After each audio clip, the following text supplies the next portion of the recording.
over 25 years, HPG Homes have been helping South Australians build and own their dream home. Whether it's a house and land package, custom build or development, our HPG fixed price guarantee ensures no nasty surprises or price changes along the way. We're committed to quality, affordability and creating a way of life for you and your family. Fixed price, turnkey. It's gotta be HPG. HPG Homes. We all play the same game. The battlefield may look different, but between those painted lines, the feeling each of us get alongside our tribe. Let the moment sink in, then let it rip. The runs out wide, last-ditch efforts and clean sheets. The tap-in or rocket to the top bins. The eruption of the 12th player that sends shivers down your spine. It's in the way we celebrate, because football is everyone's game. Play football.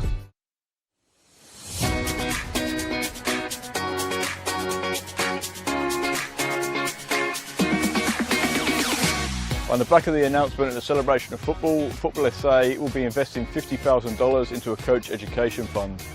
$35,000 will be invested into community coach education, which will see 19 courses at club venues and over 500 community coaches.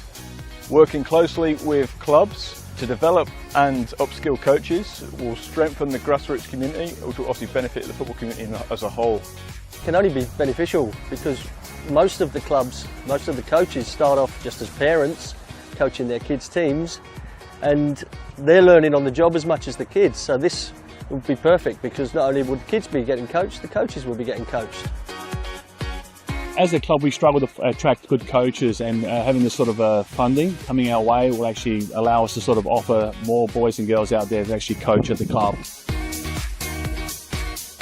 Everything comes at a cost these days, and this award presented to our club here again will allow our average parents, supporters, players to the opportunity to come out and actually to take on coaching and to be part of it. They've got a passion about this sport and a passion about this club. They'll be able to come here now, get trained up and actually take on a team and just move forward with us here. The remaining $15,000 will be invested into a joint initiative with NPLSA, Adelaide United and PSV, where selected coaches and technical directors from South Australia will be given a professional development opportunity to go to PSV in October 2025. Once you get the bug for the coaching, you love it, and you love seeing the kids improve, especially the connection to your club. You want to see the kids come through at your club, and it's just a win-win for everyone.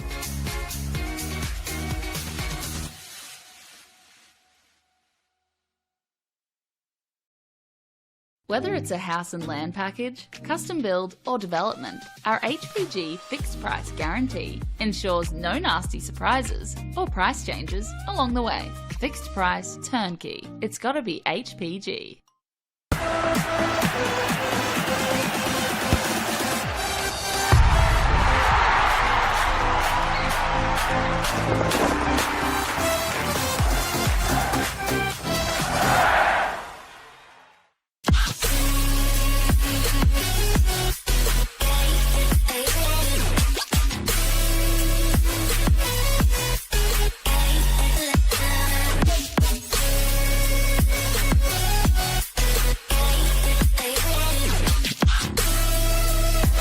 Puts in the penalty and wins the grand final for Campbelltown City.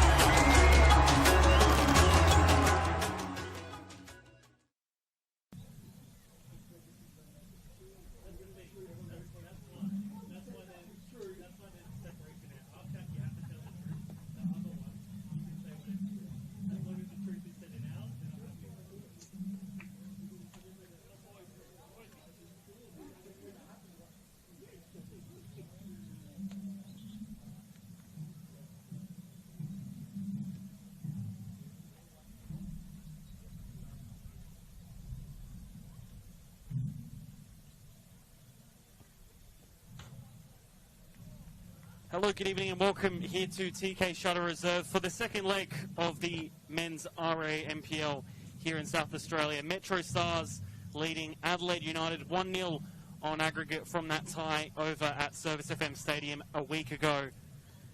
And Adelaide United needing at least 2 goals to win the match which is a hard task considering the last time MetroStars conceded more than one was against Adelaide City last year in the final couple rounds.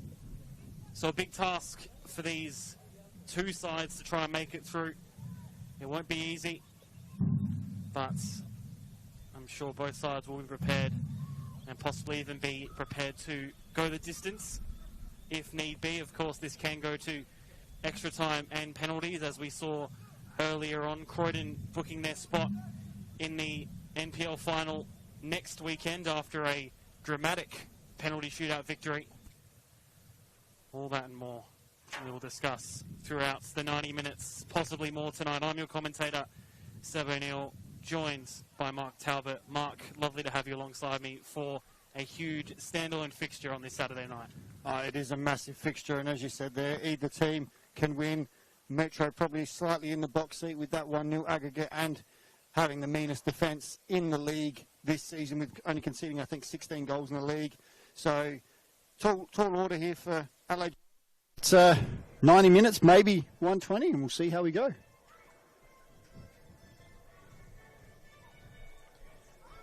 Just quietly, I do like that music in the background that is coming through.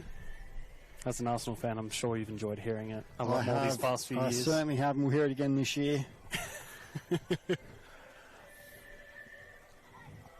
We'll go through the starting lineups for both sides. MetroStars with an unchanged lineup from the first leg, except two players being added to the bench. Brody Fowler comes out for Ale dos Santos as the reserve goalkeeper, and Daniel Cavourto as that extra substitution. But an unchanged side for Metro, something we've become very familiar with over the course of this year. Yeah, they've been very, very lucky. I wouldn't say lucky, but very good in that term, that they haven't had to make too many changes. I think they've only lost the likes of Fabian Barbero through injury, Lockie Bar of late through injury, but they've been relatively, it's only been one or two changes max throughout the year in those games. So they've been very fortunate, and they've been great to their medical staff being able to keep them on the park. So you've got to give them a standing ovation, really, to keep them on the park all year and be able to play your starting 11 that you want to play every week, playing every week.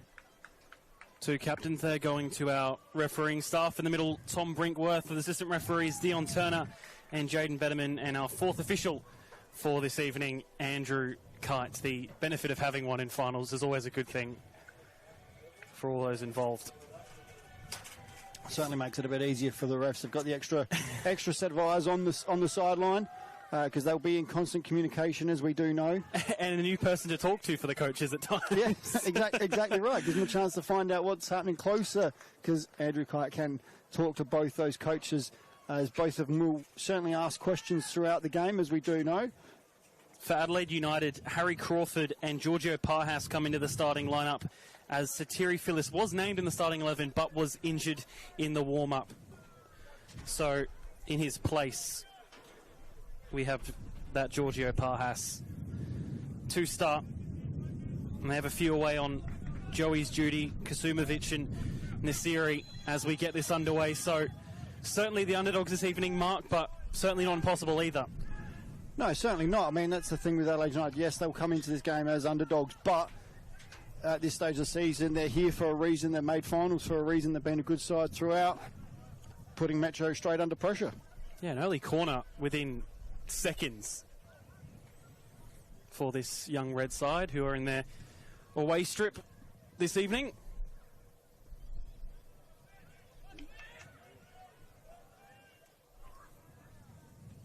Here's this corner to come in. Will be delivered right into the centre. The header is only really upwards, has two going towards it in Blazovic and Tatu, but Blazovic is trying to hold off Owen Windsor as Tatu becomes the beneficiary. Sorry, Hassan.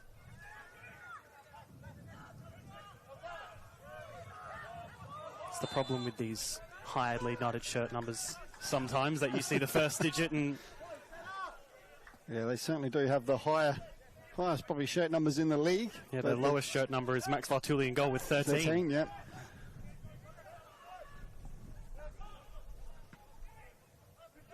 As that late change in the warm-up for Adelaide United has forced them to make that change at the back. It's pushed Taladera, who would normally play as a left back. They've pushed him inside to play as the left-sided centre back, and Nicola's come to the left-hand side as the left back. So Taladera slightly out of position. I wonder if Metro will notice that and try and utilise that at all with the likes of Windsor up against him. We know what Windsor can bring to this Metro side. Yeah, it's two big outs, I must say, in Kusumovic and Stanisic. Those two at the back, two strong defenders and regulars for this Adelaide United team. So you'd imagine a little bit of readjusting.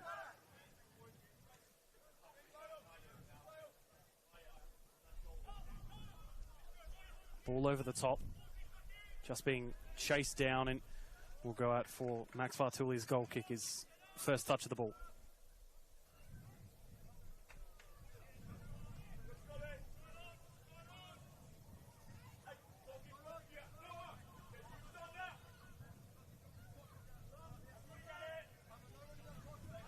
Of course, the two previous league meetings this year, both ending in draws, 1-1 in round 18, and in round 5 a dramatic 3-3 where Cameron Woodfin scored a hat-trick. It's a good opponent for the American, enjoys playing against them, has 6 goals against them, is actually their second highest goal scorer in this fixture behind Christian Esposito, who has 10 against Adelaide United.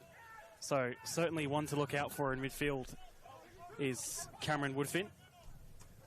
Yeah, he's had another great season. He started injured at the beginning of the year. Max Fartuli should be able to just hold this one off. Hamish Gow, now Max Fartuli is stuck. Tried to look for Cameron Woodfin, instead clipped over by Luka Blazovic. And now back safe with the defence of MetroStars and Noah McNamara. But yeah, going back to what I was saying about Woodfin, he started off injured at the start of the year. He missed the first one or two games, and then he came in and did what we kind of expect of him, really, to be honest. Came in, scored goals, and he's been a constant threat for Metro throughout the year. So they'll be looking to get him in those positions again and allowing him to arrive late in the box and support Windsor, who, as we've seen, Windsor this year has been outstanding top goal scorer for the league. So really, really key battles there for whoever's going to be picking up both of those players. Yeah, 5 assists as well for Owen Windsor. 20 goal contributions across a 22-game season is quite remarkable, and he's still a relatively young striker as well. You probably don't think that sometimes with this Metro sides, even the likes of Cody O striking goal, who just seems so much older in the manner in which he goalkeeps, and of course goalkeeping is regularly an older role in the team, as I'm sure you would know. You're exactly right, because it's experience that goalkeepers need, and it's game time. And yeah, he is young, and he plays beyond his years. That's a definite. Here's a ball through for Owen Windsor, has the option in the centre of Chittadini, will cut it back, and that's a good bit of defending there by Marwal Nicola. Just timed himself and his body well. A great through ball, and Windsor in behind the defence. Adelaide United need to be very careful of that, because it was one player keeping them all on side, but great ball through. Windsor's done everything right, cut it back for Chittadini just to run onto, and he probably didn't hit it as well as he would have liked, that's for sure, and Nicola able to get his body in the way and block it. So, but great coverage from him and supporting his two central defenders. Of course, that would have put them 1-0 up tonight, but as you will see on your screen, that is that little extra scoreline to the right of the clock. That is the aggregate score from their tie last week, in which, again, Cameron Woodfin scored against Adelaide United late on. So even the one goal for United tonight, if they are to score one and take it to 90, we would still go to extra time. That's the fun of an aggregate scoreline. Certainly is. With no away goals anymore, it makes it a little bit easier to remember that it's just as simple as scoring. And again, that same logic goes to Metro. If they had scored that opportunity, would have put them 2-0 up in the tie, and already within a couple of minutes made it a tall mountain to climb for Adelaide United. Satira manages to get away. Chittadini on this close side. Well flicked by Ryan White and goes back to Nicola. Vartuli. Of course, joined Adelaide United in September of last year. The former Sydney FC goalkeeper was even on loan in Denmark to Aalborg during his time with the Sky Blues.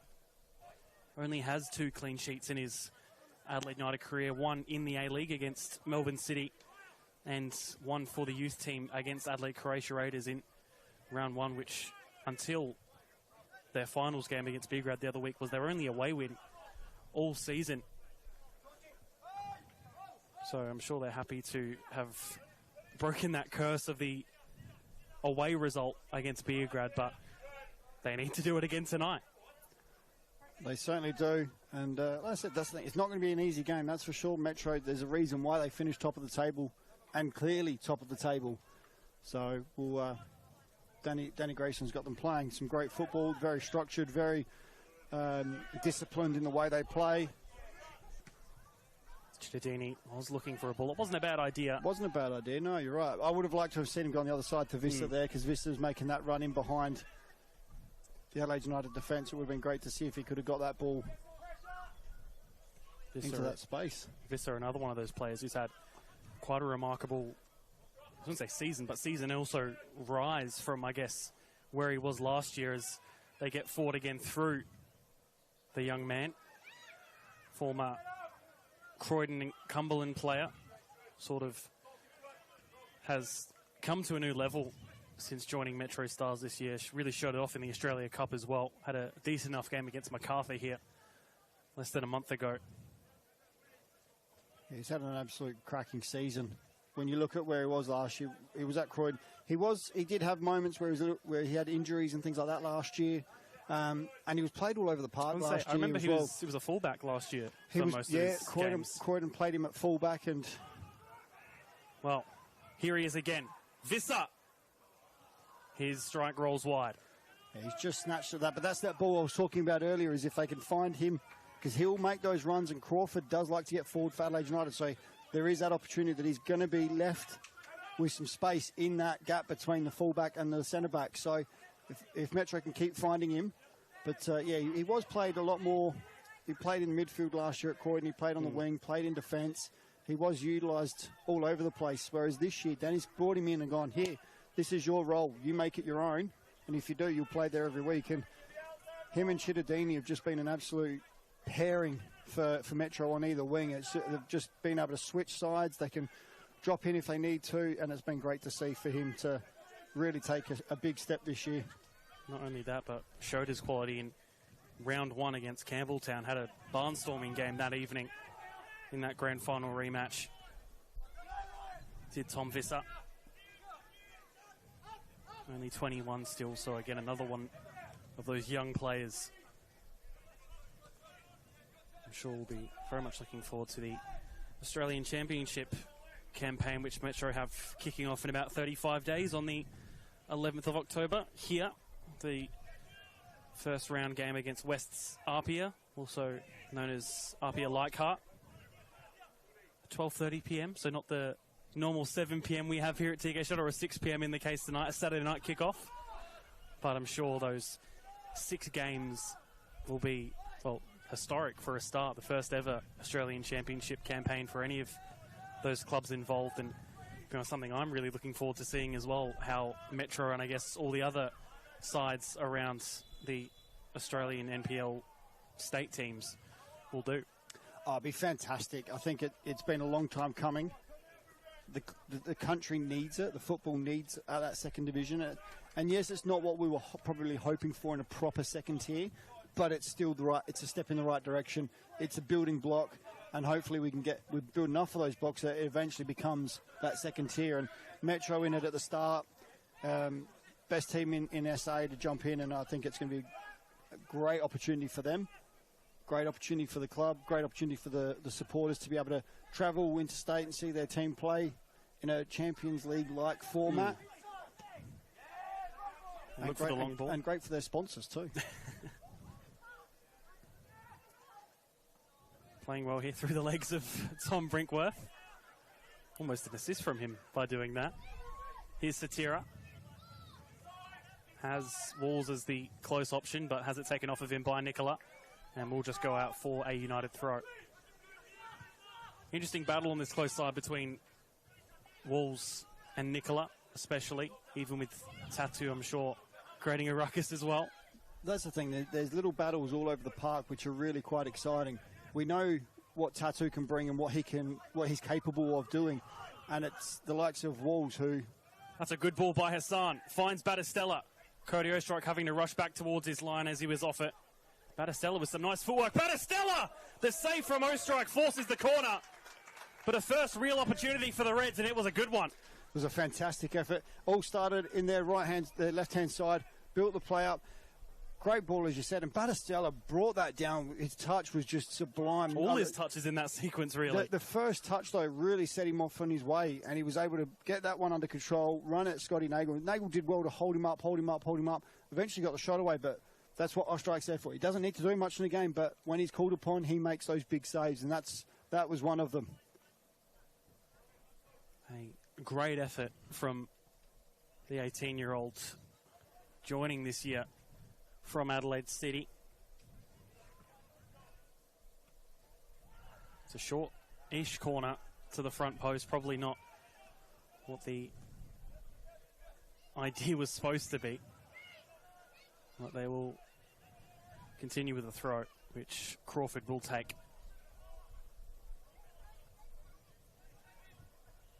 Another player who individually has had a brilliant season here in the NPL, and of course featuring pretty heavily towards the end of Adelaide United's A-League men's campaign, even getting his debut goal, which was probably one of the best of the year too.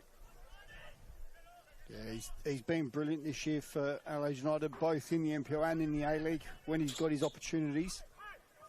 And it's just another young player that Adelaide United are giving the opportunity to, and he's certainly grabbing it with both hands.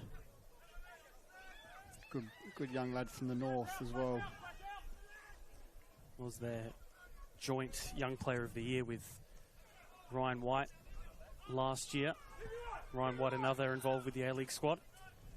That's the good ball for Windsor from Chittadini. Finds Woodfin in the centre.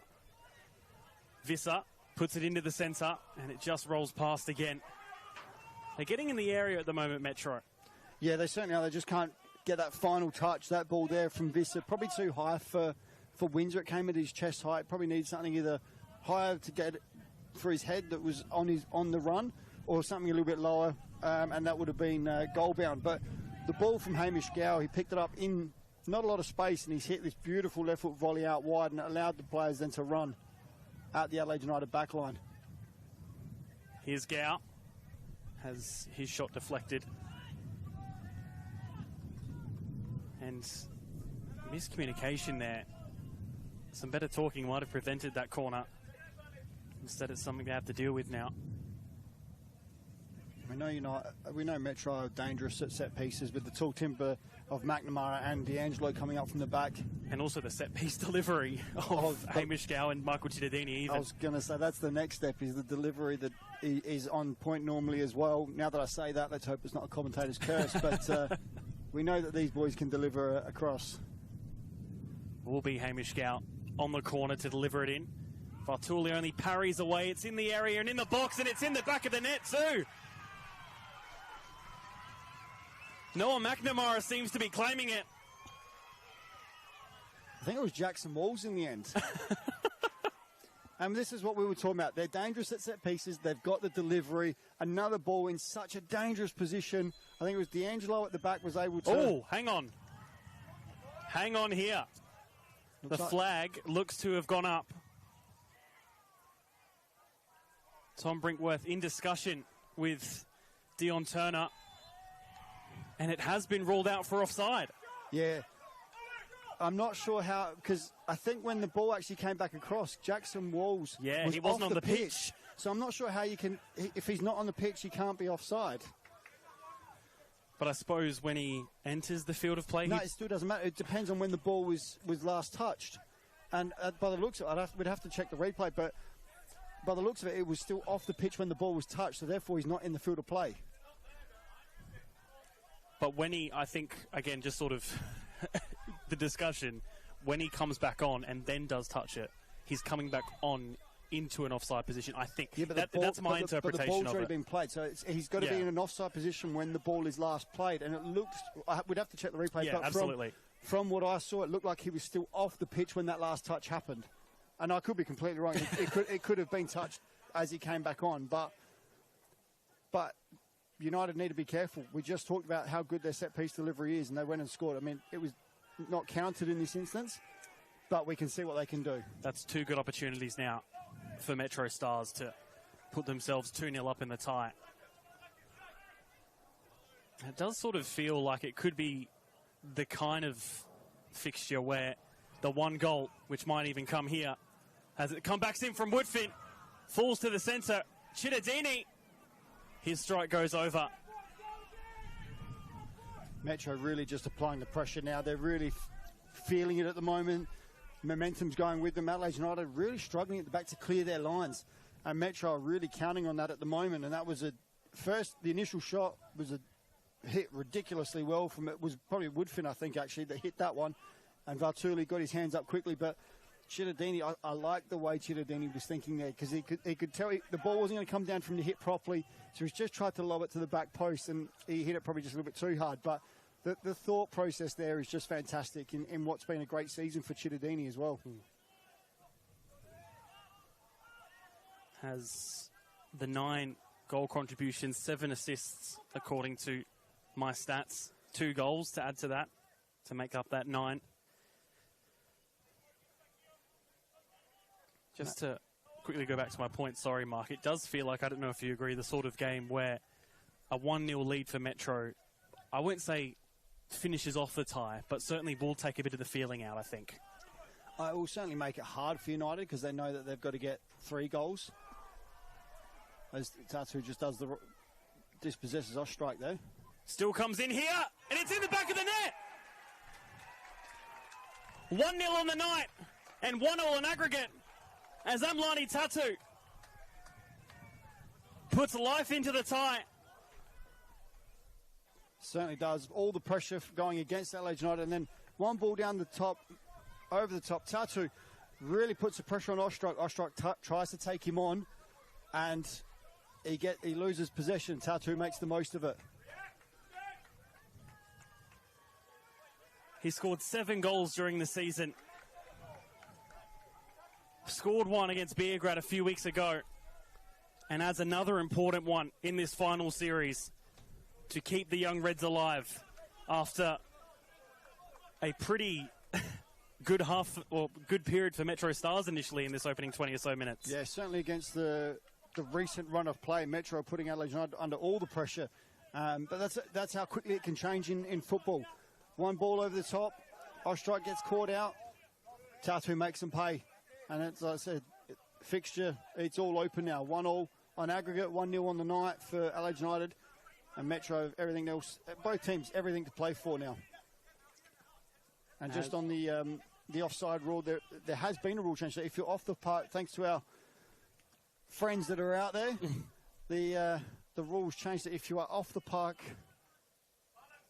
and then you come back on. Yeah, you're offside, and that baffles me. That does. Good little run here from Visser now. Oh, Windsor, his one goes out for a corner. Yeah, I'm not sure I like that rule, because the fact is you're not on the field of play. So how do you have any at that time when the ball's played? How can you be interfering if you're not even on the park? But anyway, that's why I'm not a referee and I'm not a rule maker. Those are the fun quirks of the game we love, Mark. Certainly, that's right, exactly. Corner going short initially. Tatu just finding himself furthest forward for United in case of a counter, but it is cleared away in the end.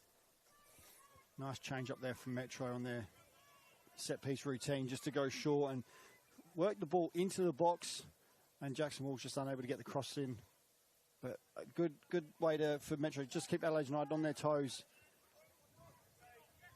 on set pieces.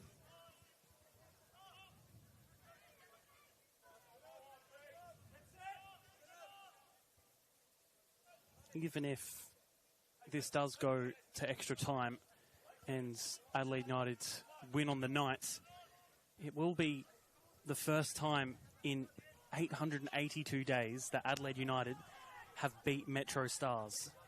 That came on the 8th of April in 2023, where they won 2-1.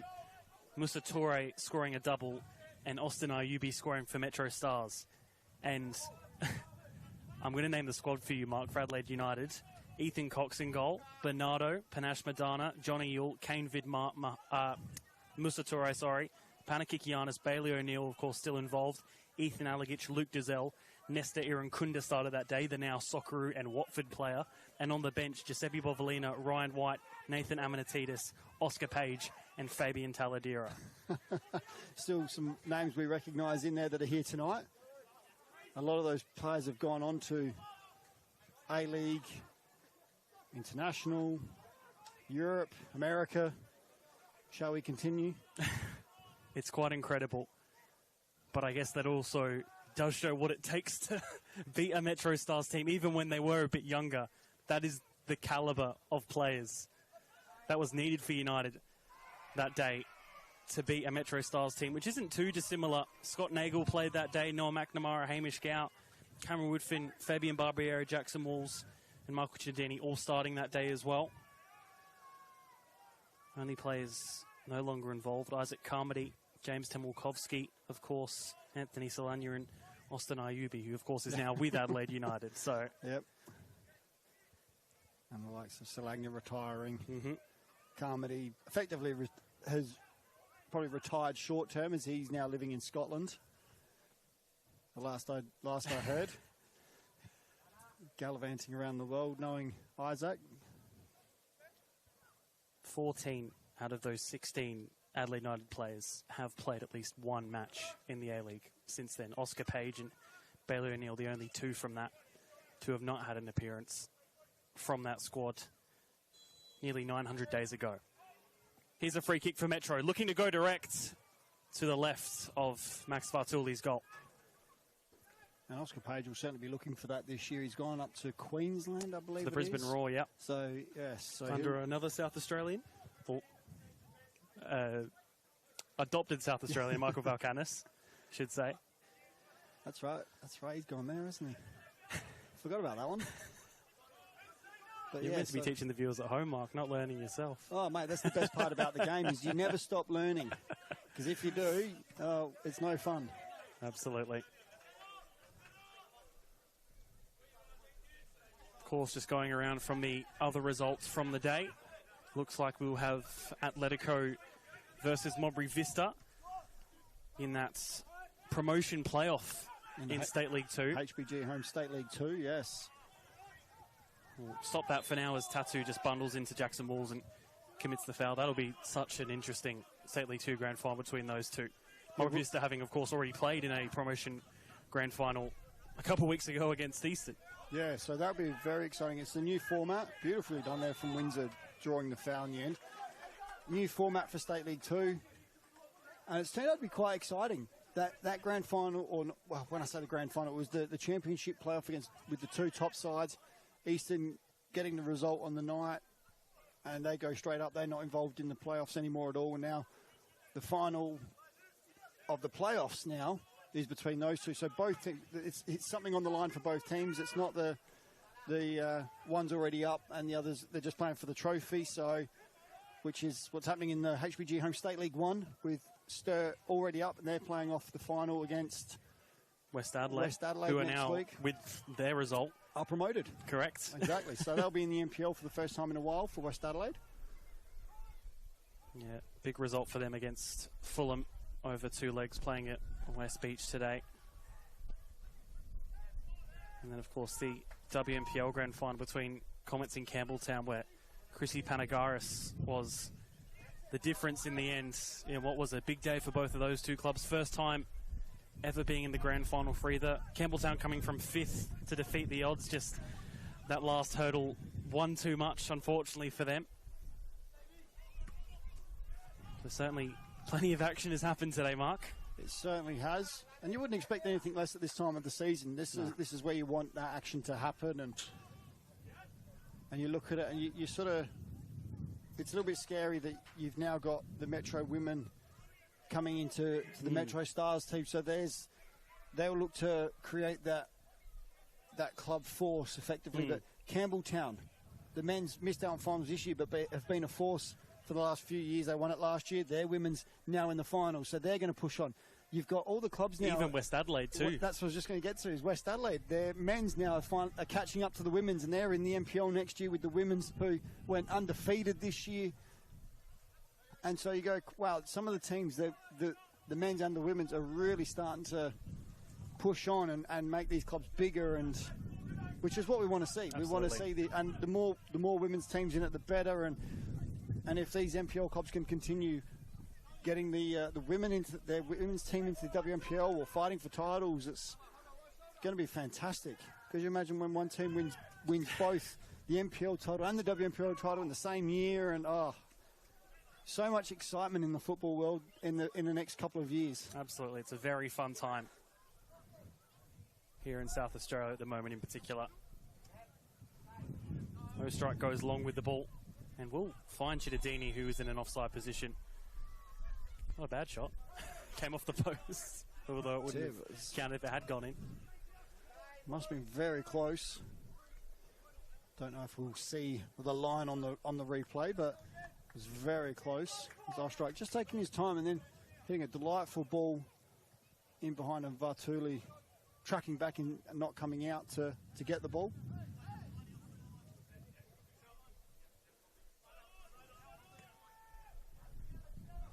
Just reminding you all at home, this is a second leg match, so United are 1-0 up tonight, but the aggregate or the combined scores is 1-1.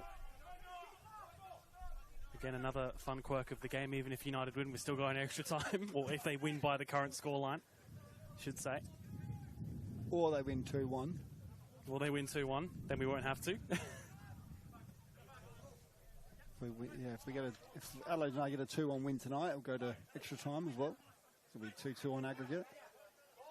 Yep. Or 3-2. I could continue, but I won't. 6-5. Yeah, exactly. If we want that much. Yep, that's what I'm saying.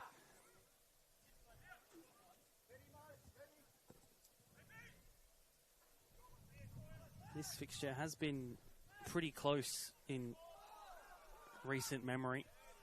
The largest score gap was when Metro won 5-1 in round 16 last year. And also the previous round before that against them, they beat them 4-0.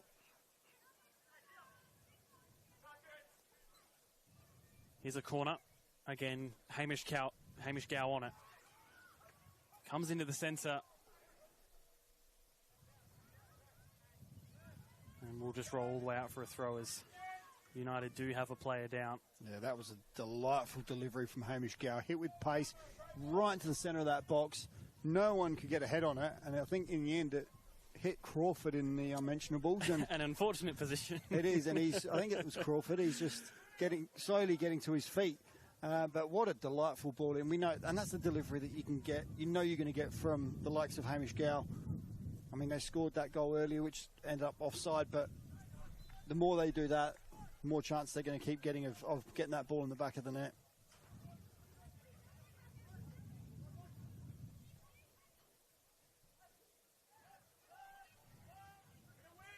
And we'll go all the way back to Kristen D'Angelo, the former Vocala and Blue Eagles player. Made his senior debut with Eastern United in 2014, 11 years ago now. Did the 30-year-old. And has pretty much been an ever-present for MetroStars this season.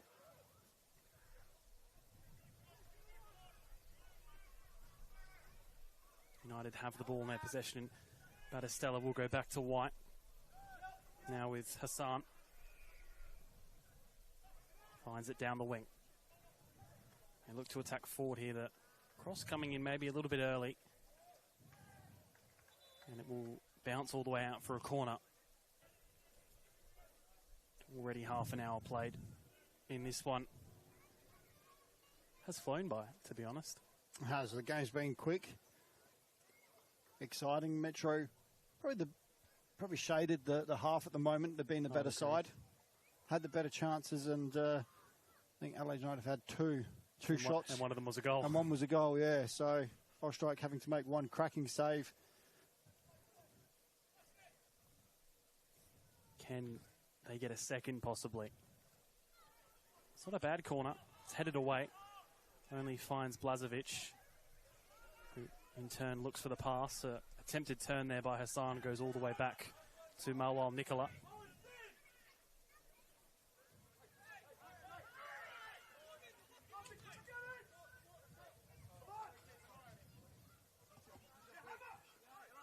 Walls with the throw.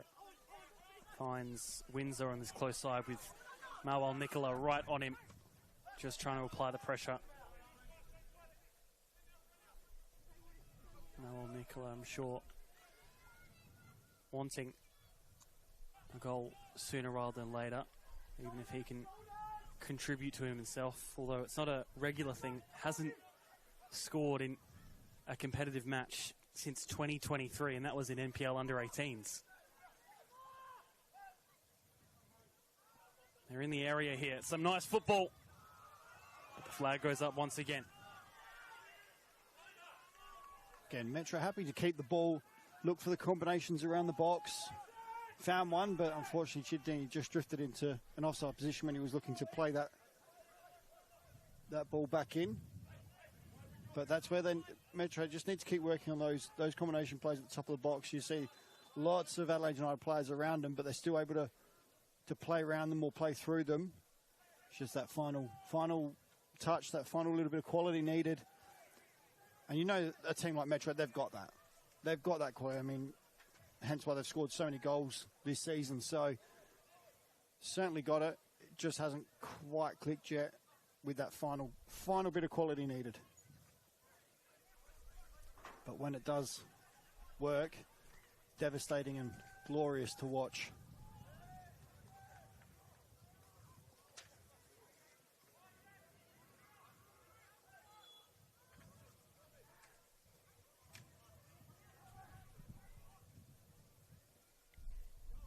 Throwing it in front of the... I'd still say new, I think. It's only, less than a year old, that stand over on the far side. Great to have that a part of TK Shutter this season. And the upgrades all around this venue are pretty phenomenal. I've had the tour of the place. It's very nice. The change rooms. Very professional from what I've seen. I haven't been through them yet. I'm only going by the video put out by One Game at a Time. That was a behind the scenes and it looked pretty special. Able to turn cleanly, but still gets the corner from it.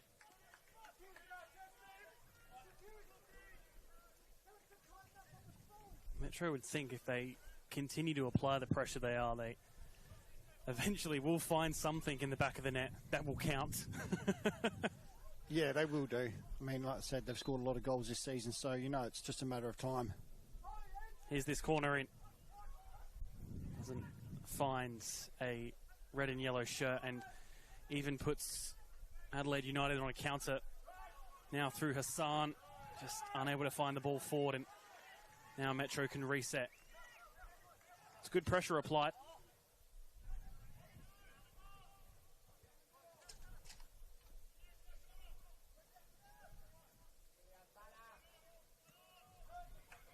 Here's Ryan White.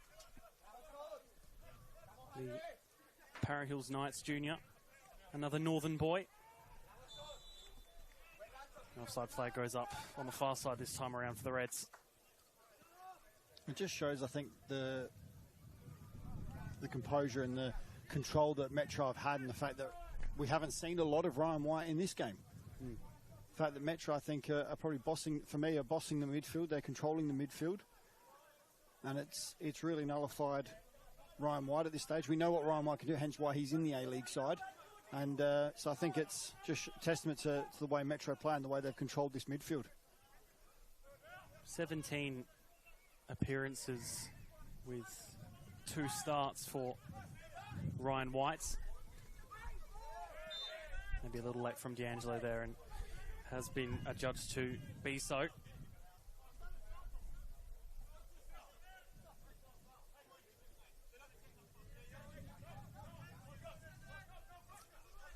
Ten minutes, just less than, until the break.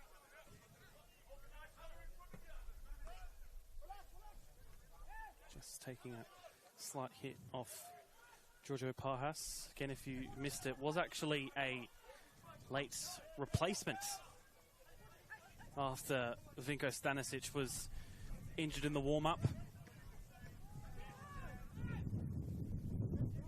Only his second start of the season is Giorgio Parhas. Has the 1 goal in NPL reserves against Modbury in round 11 to his name. That's some nice work by Hamish Gow just to make his way past there. And United do well to stop that shot from going any further. D'Angelo again has the pressure applied on him, and Jackson Walls will have the same too. On Windsor, unable to turn against Nicola, who has actually done pretty well for the most part so far. Especially having to battle against people like Owen Windsor. Here's Tatu. Gets past D'Angelo, makes him twist and turn. Some good work done by Tatu. Almost made D'Angelo fall completely. They come back on the counter through Visser. Battistella trying to cover, and Crawford doing the same. As the wind starts to pick up a little bit here as well. Has been a pretty warm day in Adelaide compared to what we're used to recently. Certainly has cooled down for this nighttime kickoff. Gow's ball in deflected off and headed away by Taladera in the end. And Parhas looked to go for seconds. No foul, says the referee, despite a few voices vocal. And that's a wasted ball. Yeah, the ref, I have to say the ref, Tom Brinkman, has been fantastic tonight. He's let the game flow. He's let the game go as there's been little niggle things, but he's said, let's play on, boys, let's keep the game flowing. And I don't think we'll see too much time added at the end of this half because of that. He's called up the free kicks where needed, but overall I think it's been relatively clean, and he's just kept the game flowing, which has been great. But again, United just at times just struggling to get out of their own half. Metro really happy to keep the ball. But again, it's just that last touch of quality needed at the moment. Yeah, Tom Brinkworth, a good year for him as well, was in the centre for that Croatia versus Cooks Hill United match in the Australia Cup, was also 4th official in the Federation Cup final where Metro played Adelaide Croatia Raiders.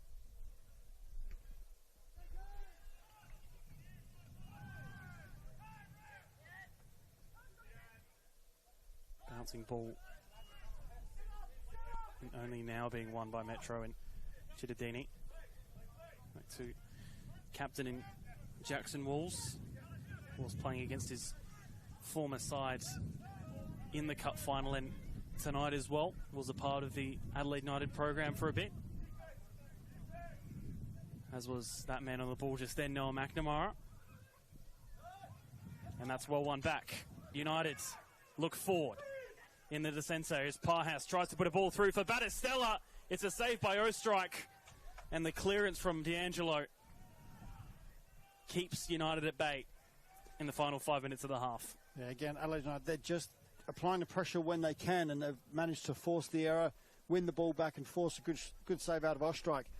But that's the way Adelaide United have been playing this whole game. They've allowed Metro to keep the ball and get forward, but when they win it, when they do press high, they win it, that's when they look dangerous. I mean, that's what the goal came from as well, was Tatu pressing really high on Ostrike and winning the ball back. They just haven't been able to do it enough. But at this stage, normally in a game 1-0, you'd be like, yep, we've done it enough. But it is 1-1 on aggregate at the moment, so They still need, either team still needs that second goal. Of course, these both sides know their possible opponent, or know their actual opponent in Croydon, if they are to face them. First time in a while for Croydon being in a grand final. And I'm sure they're very eagerly watching this one to find out who they'll be facing. They certainly will be, and they've had a great season, Croydon, as did Adelaide City. But Croydon had a great season. George Sonis' first year in charge there at Croydon. I didn't expect them to be this good this quickly. I thought it would take him a year just to get the way of George, the way George wanted them to play and things like that, because it's a bit of a change to have Dodds in for a long time. Ball through by Woodfin, cut out and away. And Adelaide City as well. Also, probably did better than what I was expecting as well, with the new coach themselves in Vas Parhas going in there. And again, you normally take 6 months, if not a season, just to get used to the way they coach, they train, and the way they want you to play. And they've taken to it really easily and had a cracking year as well. Quite a few new coaches around the league to start up the season and to end the season with as well, all around the place.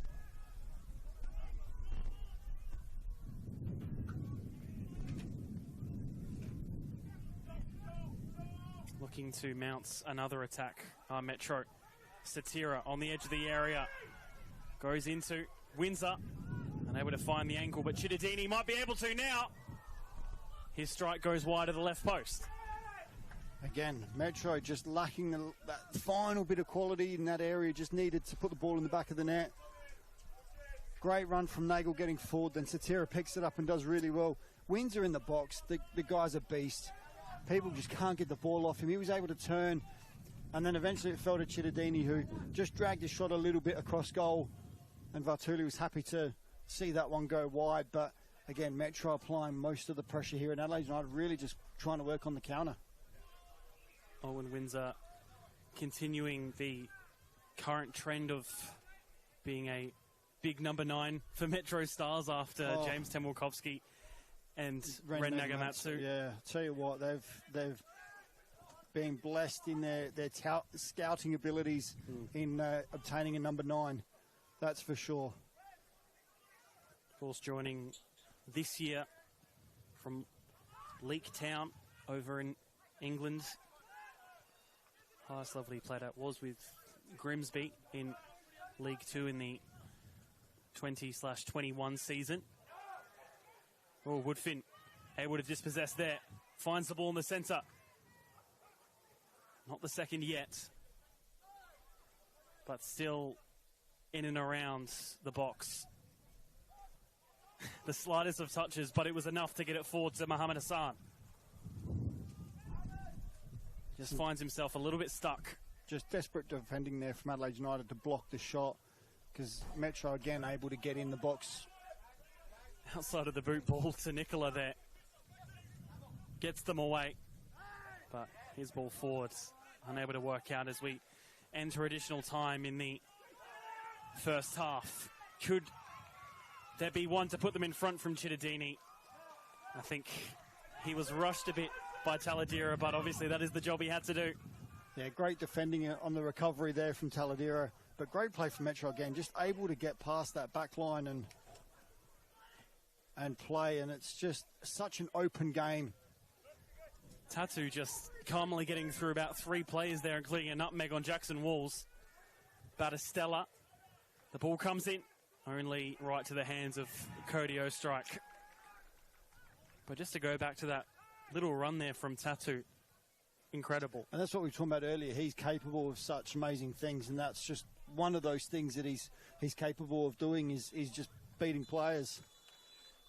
That leaves us 1-1 on aggregate at the break. A second half played here in the second leg, a fourth quarter, if you will, of the tie. But even with a current Adelaide United lead, first half has been pretty much all MetroStars, apart from maybe 1 or 2 chances for the Reds. Yeah, they had a couple of great chances. Ostrike with a great save on one of them. They scored the other. They've had a couple of other shots that Ostrike was able to claim quite easily, but Metro for me were probably the better side. Most of the play, they just lacked just that final bit of quality in that goal scoring moment. Do not go anywhere. Plenty to come in this second leg. Half-time score, MetroStars 0, Adelaide United 1. But on aggregate, MetroStars 1, Adelaide United 1.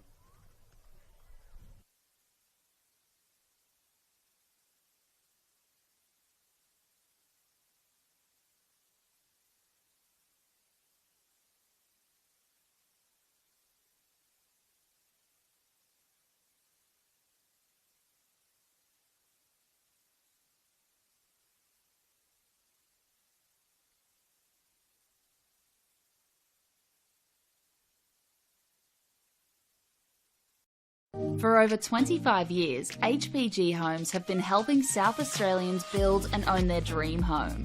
Whether it's a house and land package, custom build or development, our HPG fixed price guarantee ensures no nasty surprises or price changes along the way. We're committed to quality, affordability and creating a way of life for you and your family. Fixed price turnkey. It's gotta be HPG. HPG Homes.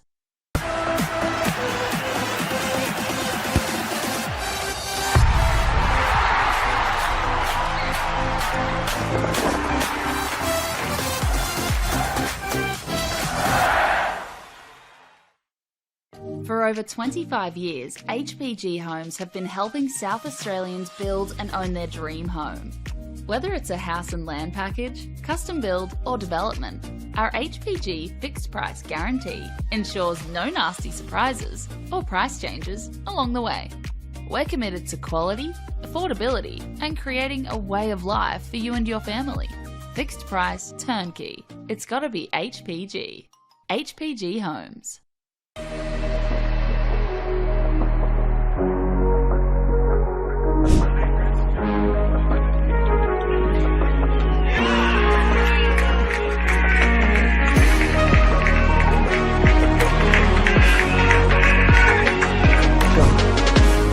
Their own hands.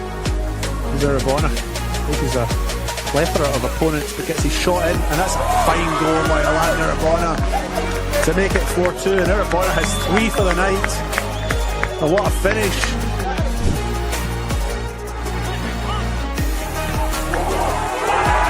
And it's Hamish McCabe from distance. Wowee! What a goal to double the lead. And what a night Fred Sunday's had so far, really driving that attack up front. And now, can I do something again? And there we have it, it's number 4! Marlborough Jets, out of nothing! Quickly get back into it again, and it's McCabe! No, but it's not going to plan in the first half. That saw Parra Hills get in front. Another chance! Wow! Locked up again in the paddocks. 2-2.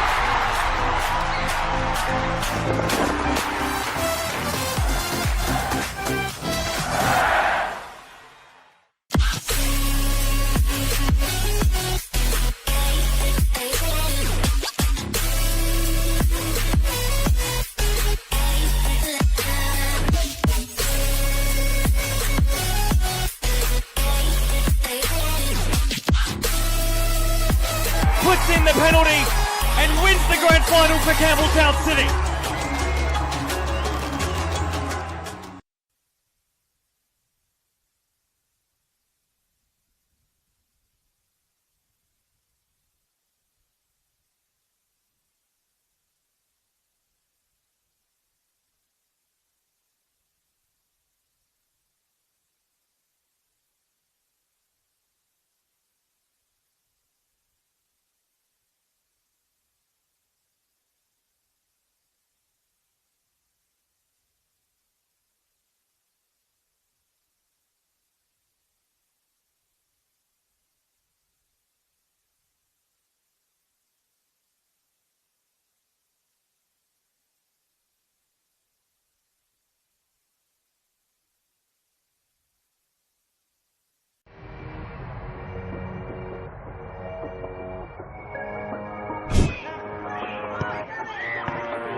over 25 years, HPG Homes have been helping South Australians build and own their dream home.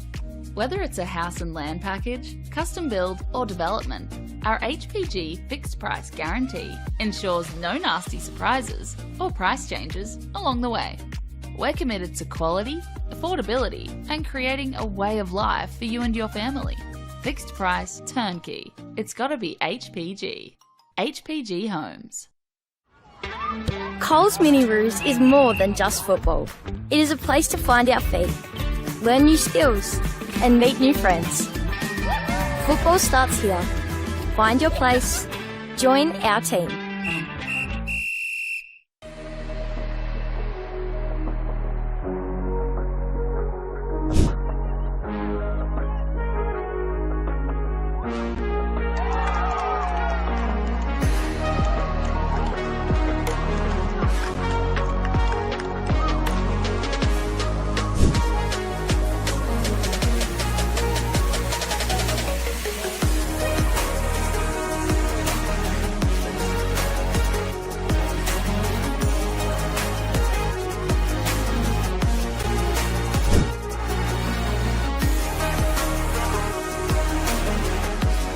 Nice shot from outside.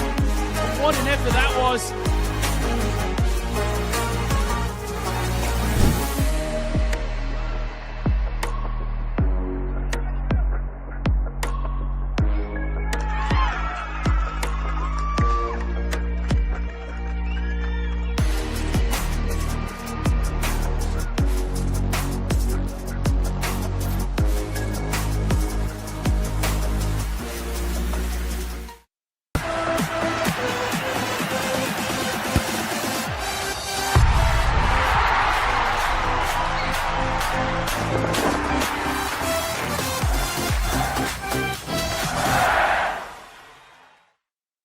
For over 25 years, HPG Homes have been helping South Australians build and own their dream home. Whether it's a house and land package, custom build or development, our HPG fixed price guarantee ensures no nasty surprises or price changes along the way. We're committed to quality, affordability and creating a way of life for you and your family. Fixed price, turnkey. It's gotta be HPG. HPG Homes. We all play the same game. The battlefield may look different, but between those painted lines, the feeling each of us get alongside our tribe. Let the moment sink in, then let it rip. The runs out wide, last-ditch efforts and clean sheets. The tap-in or rocket to the top bins. The eruption of the 12th player that sends shivers down your spine. It's in the way we celebrate, because football is everyone's game. Play football.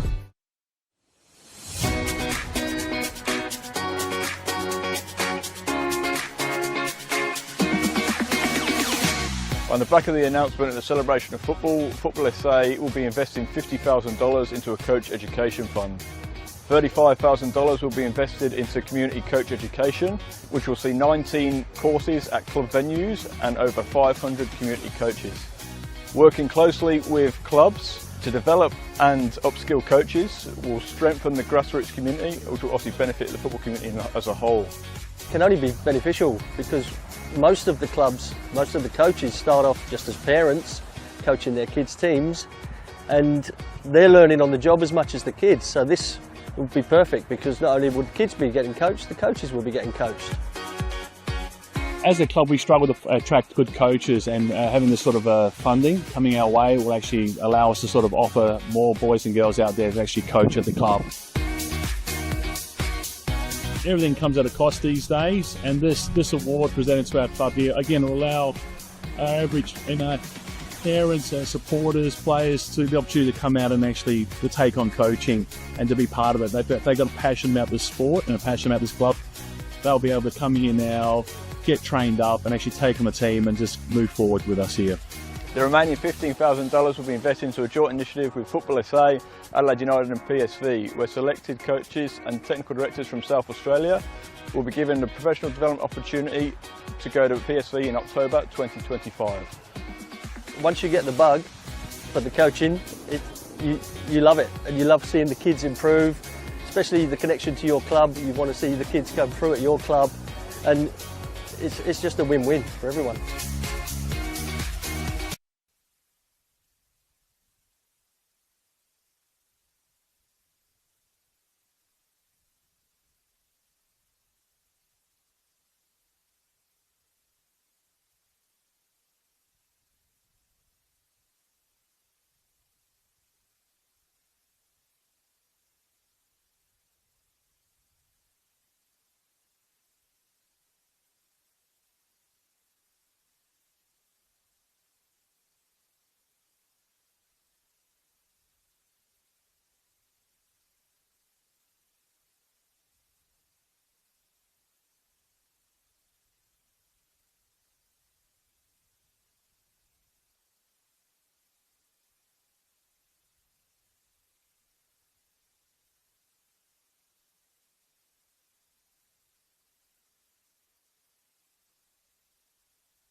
Hello and welcome back to TK Shuttle Reserve for the second half of the second leg of this semi-final between MetroStars and Adelaide United. A massive second half to come up for both sides, Mark Talbot. Most definitely, as the winner will go through to the grand final next week and play against Croydon, who managed to beat Adelaide City today on penalties after their game finished 0-0 today and 1-1 on aggregate. No changes from either side at the half. Ball will be collected by Ostrike, who had a good save to make against Battistello in the first half to prevent a goal before their first. Yeah, he had to make a couple of saves. One was an outstanding save and a couple of regulation saves. Nothing too troublesome with the other two, or that one, should I say. But the first save was a fantastic save, and then under pressure from Tatu led to the goal.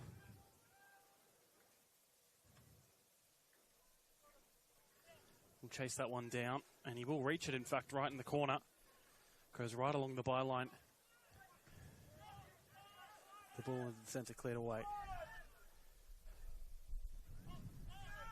And so it is great to see, as we just had a quick walk around the pitch at half-time, managed to catch up with Metro Chairman, or President, Rob Rendy. Had a quick chat with him. Also managed to pass on my congratulations to Ant Andrioli, the coach of the A-League side, who is here as well. Him and Paul Vanis. Yep. Metro look forward. Woodfin into the centre. The strike from Gow goes way over. Along with Stenter was here and Isaias, all here watching the A-League MPL side, or the Adelaide United MPL side, should I say. And also Vas Parhaus is here as well, and after his unfortunate game today. As they have had an outstanding season, Adelaide City, along with Croydon. Ball just going past the halfway line. Bartuli having to judge that one correctly. Will be interesting this second half now, because that wind has picked up a little bit, and it is in the favour of Adelaide United this half. There was a wind in that first half as well, but it just didn't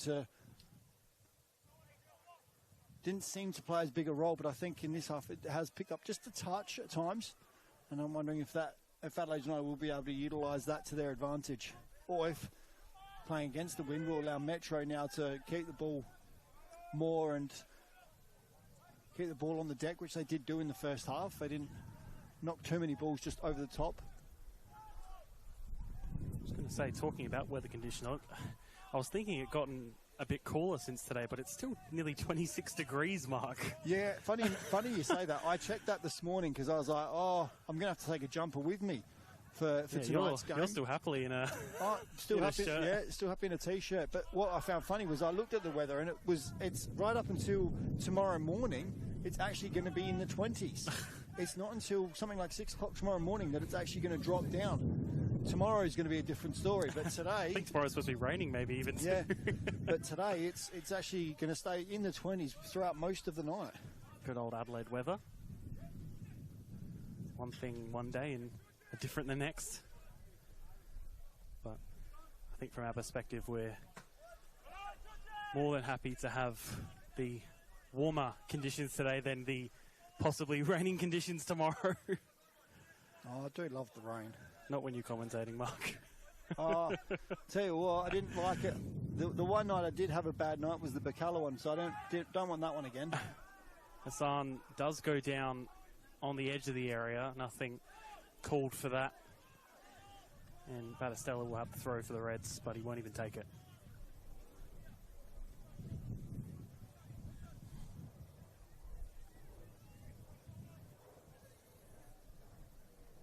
Will be Harry Crawford.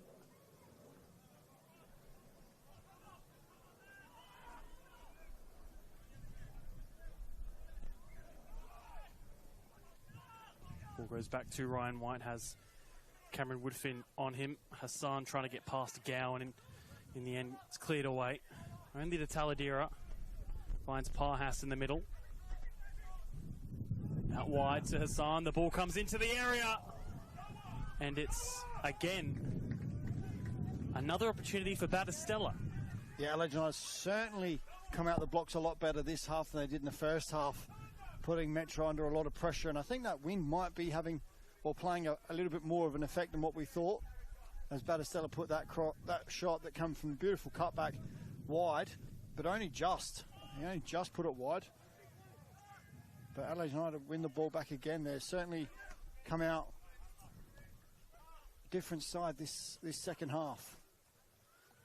May take Metro a few minutes just to settle against the wind and then look to implement their game. But they certainly had the upper hand in that first half, even though Adelaide United did take the lead and still have that lead at 1-0. Metro's certainly the better side in that first half. Throw-in goes towards Windsor with Phyllis right on him.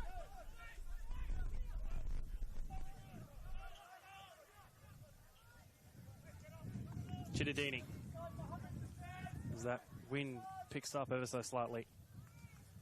Satira trying to keep it away from Amlani Tatu. Of course, has that goal to his name tonight.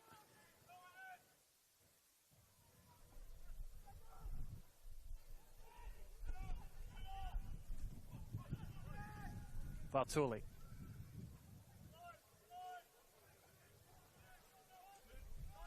It's a ball over the top. He might just be offside. Flag doesn't go up though. Here's Amlani Tatu against Ostrike. Chips it over and hits the bar. He stayed on side. Linesman didn't flag it, so he was happy with him that he stayed on side.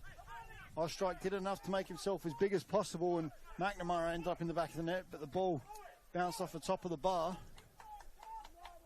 Yeah, McNamara keeping him on. I think it was McNamara, possibly D'Angelo. I think it was D'Angelo on the right-hand side of centre-back. Sorry, it was McNamara, this left side, keeping him on side. But Tatu unable to make it count. Will they rue that miss? Ryan White's header goes forward, having to really jump over there. And was actually fouled in the process was Noah McNamara.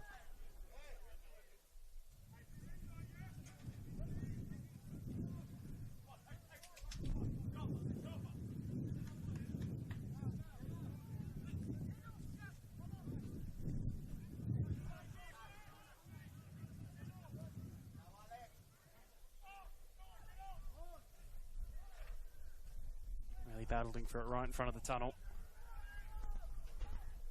And needs to be kept here. Back to Vartuli, who has to clear quickly.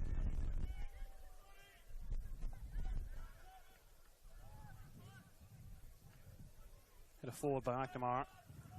Another former young Red, who's been another standout at the back for Metro across centre back and left back. He's had an outstanding season this year. And in both positions, I think in the Cup he was probably found out just once, and that's when they scored. But apart from that, he's been probably almost faultless in both positions this year. It's had an outstanding season.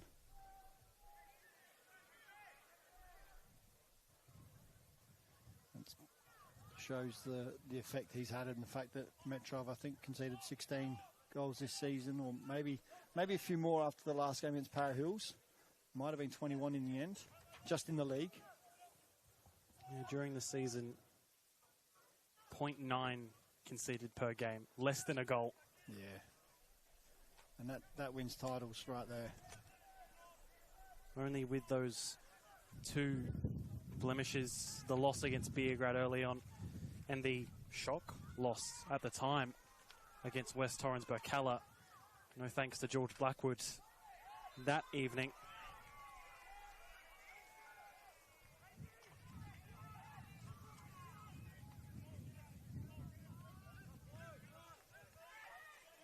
And that was in the midst of a busy period where the game after that Burkalla game was that cup final.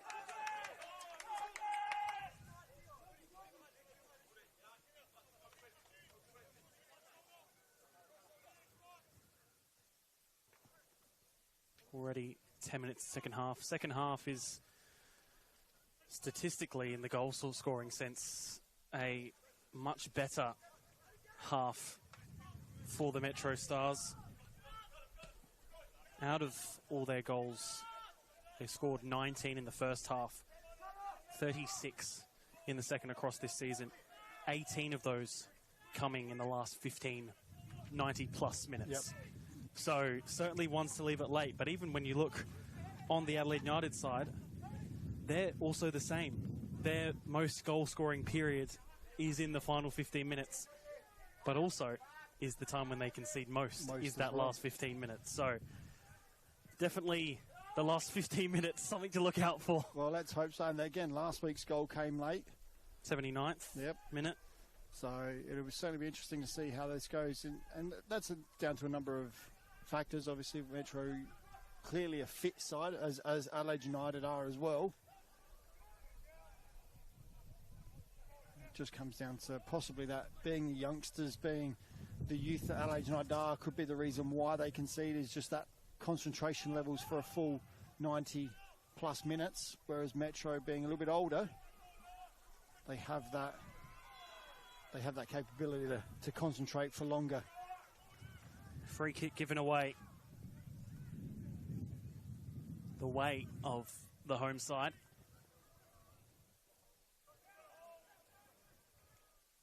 Said in the first half, do have some great players to have on a set piece, delivering and receiving. It's just a matter if they get both right. Well, that's it. We saw it in the first half. They did eventually got chalked off to offside, but again, we can't talk enough about how good Gow's delivery is, and when you're looking for players like Windsor, McNamara and D'Angelo, it certainly makes it a little bit easier for him. Ball comes in. It's in hard and headed only downwards by Malwal Nicola. Para Hills United, Knights Junior. As there are a few of his teammates, as we see Visser get in the box and get the cutback too. Woodfin somehow finds it with him after a bit of a mess in the air. Vartuli has to act quickly and get down low, and in the end, a corner will proceed. Not sure if Woodfin meant to shoot from that angle, but he certainly drew the save out of Vartuli after great work and bringing that under control in such tight spaces.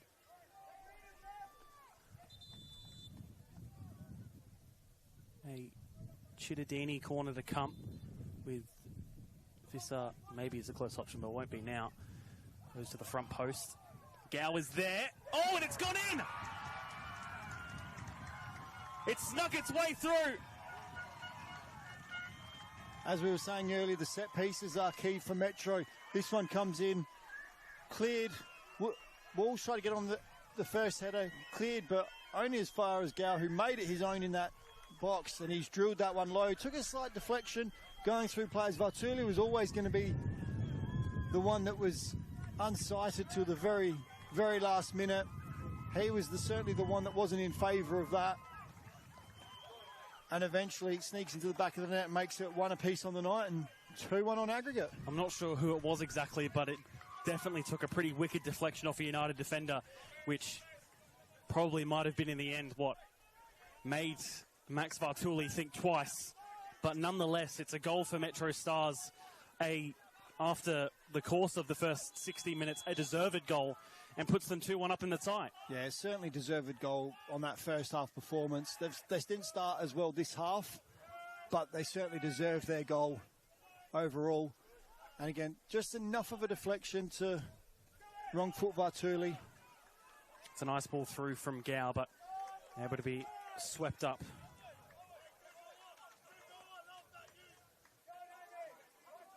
And again, Vartuli would have been ridiculously unsighted. He had 2 defenders in front of him, which would have made it very hard for him to get the ball or catch sight of it early enough to make the save.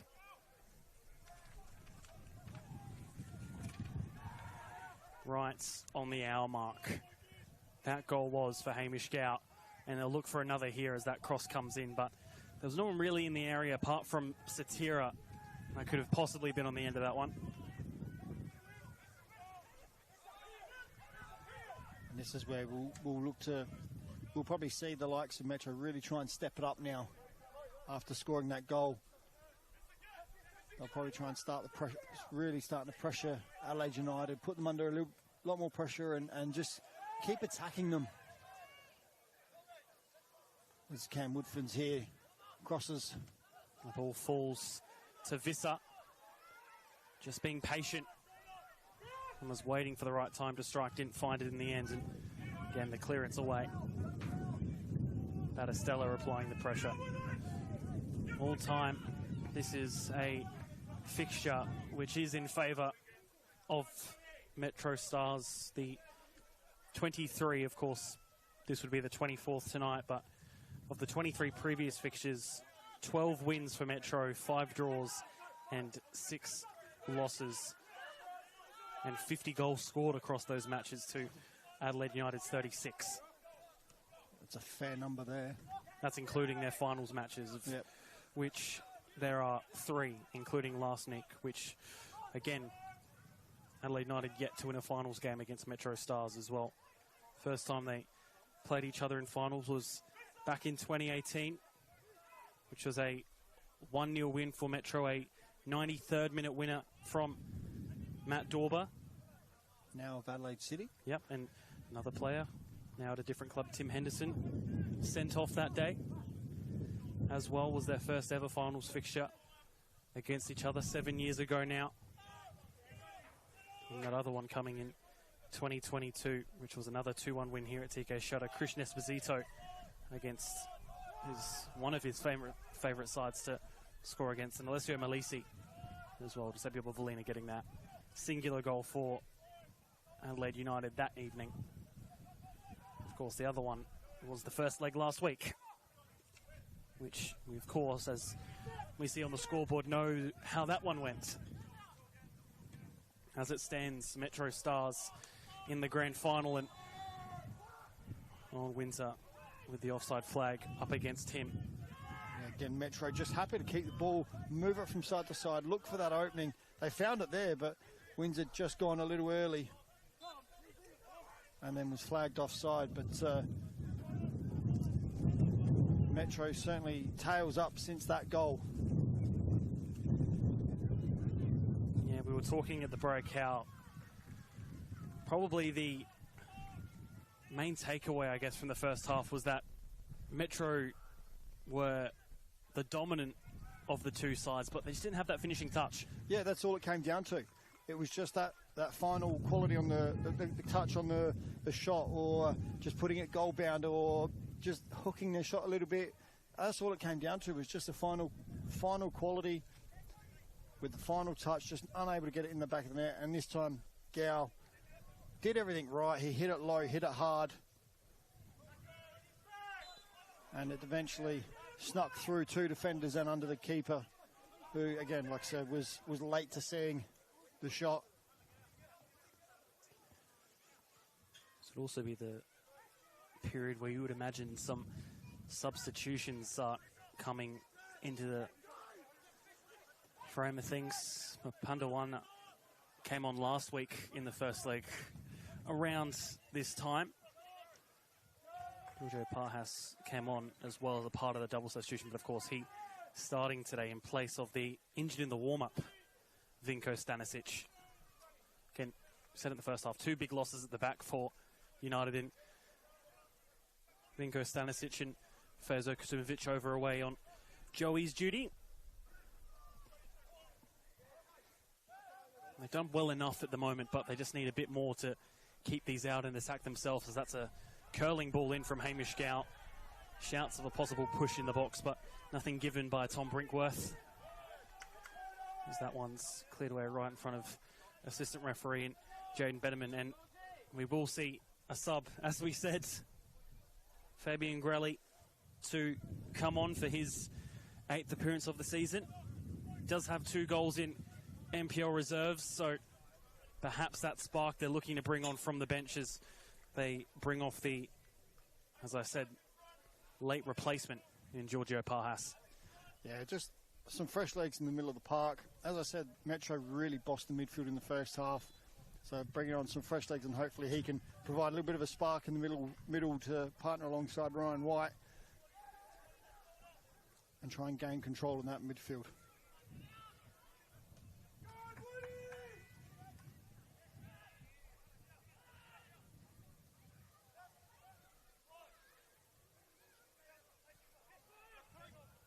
McNamara back to Cody Ostrike,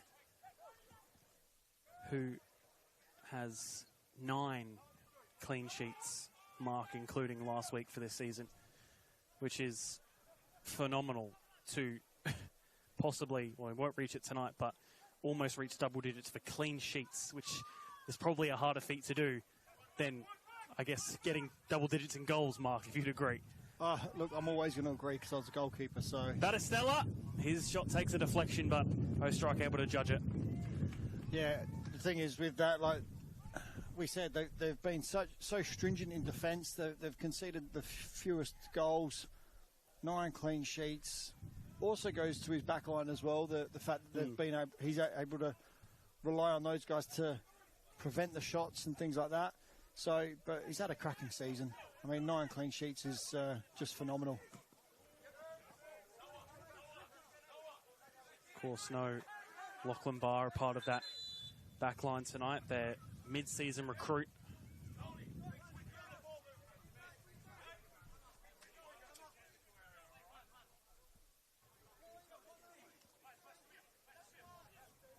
Will be Scott Nagel with the throw. Another former United player, part of their NPL team. Very experienced player as well. Hoping to make the grand final.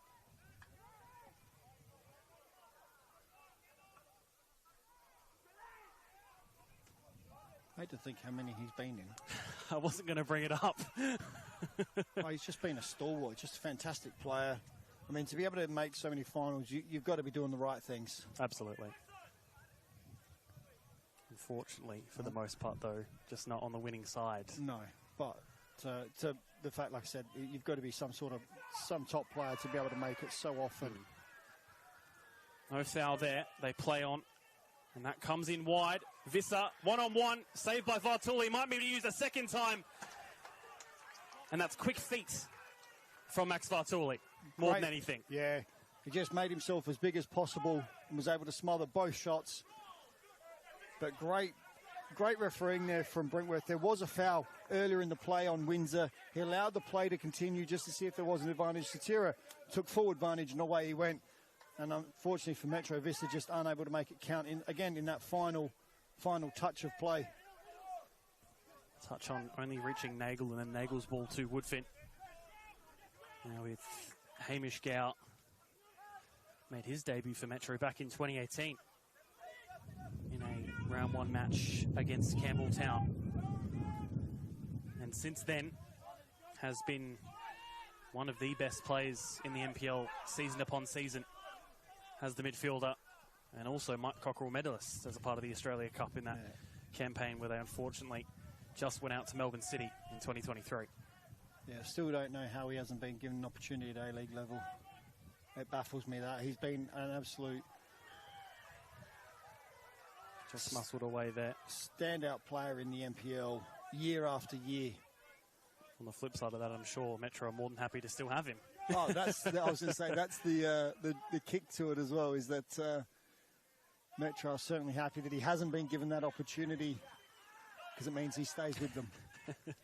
And it's the same with Margouche. I spoke about Margouche last week in the fact that Croydon certainly benefit from him not going into the A-League. I know he'd be very disappointed. That ball stayed in play. Will fall to Battistella, if not first.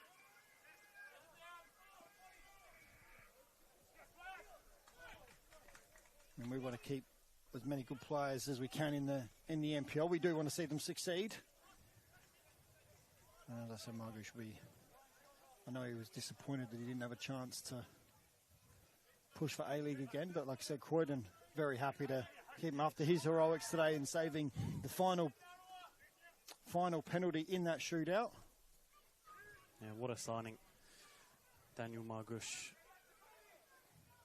Of course, as you said, A-League experience with Western Sydney Wanderers for quite a few years, as well as being a part of Adelaide United. And at the moment, their saviour.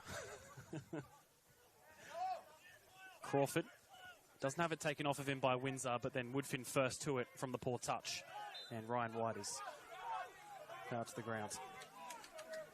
20 minutes left, and we're getting to that period of where these both teams are most productive. The final 15.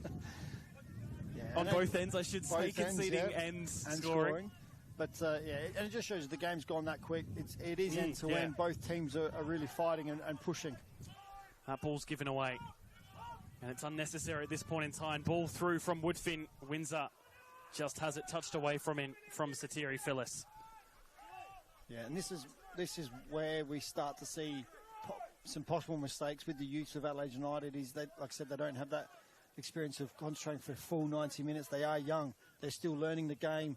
Not that the MetroStars aren't learning, but they have got that experience of D'Angelo at the back, McNamara, but Jackson Walls, and they're all that little bit older, able to see out a full 90. They can concentrate full 90.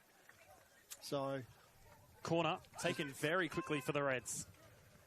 They want to get one goal in front, / an equaliser on aggregate. Headed away. First time strike. Had the connection, just wasn't on target that time from Crawford. Yeah, he just wanted to slice across it just a little bit there, just to try and bring it back round, but he probably hit it too sweetly, to be honest. I was going to say, almost a similar-ish technique to the goal he scored in the A-League, except the A-League one was off the ground, not and a also, volley. I think, a bit more further It away. was a lot more further out, that's for sure.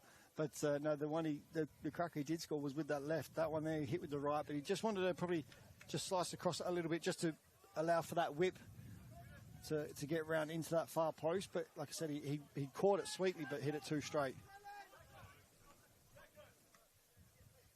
Hassan with the touchdown. The front three of United have been pretty active tonight, in all fairness, and here they go again. Oh, it's a poor clearance. Ostrike had it easily floating towards him. But just on that front three, Battistella in particular as well as Tatu being Amlani Tatu, but I think Battistella the other standout for me as well as Hassan, really. Yeah, they've been excellent. They've been great front three. When they've got the ball, they hold up, they take their player on. They've caused Metro issues at times. The problem is that just haven't been able to get hold of it enough, I think, in dangerous areas. Metro in a dangerous area here. Windsor were just holding back. But I also think that that's because Metro's midfield have probably controlled the midfield. They haven't allowed the likes of Ryan White on the ball as much as he would have liked to have been. Saw a stat there. 6 shots on target apiece for either side.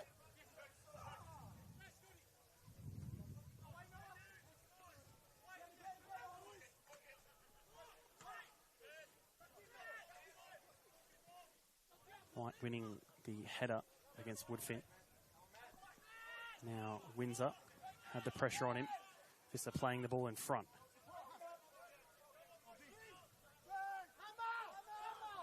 I suppose going against the stereotype is Owen Windsor some of the time is more than happy to get wide and run down the wing and be that provider as well, which attests to his 5 assists for the season. Yeah, he is reminds me a lot of a Chris Wood. He's big, strong, holds the ball up. Ball in from Crawford. Battistella with a very dainty finish more than anything. Perhaps needed a bit more venom to challenge it, to be honest. Yeah, he just seemed to be lacking confidence in that finish. He just didn't know.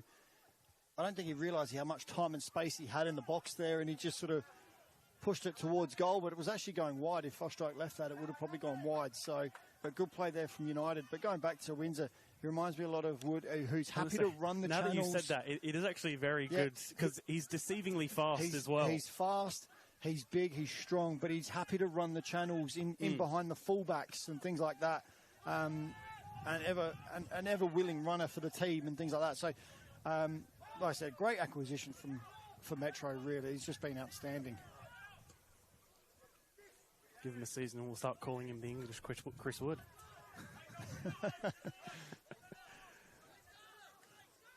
A throw-in as we do enter that final 15 minutes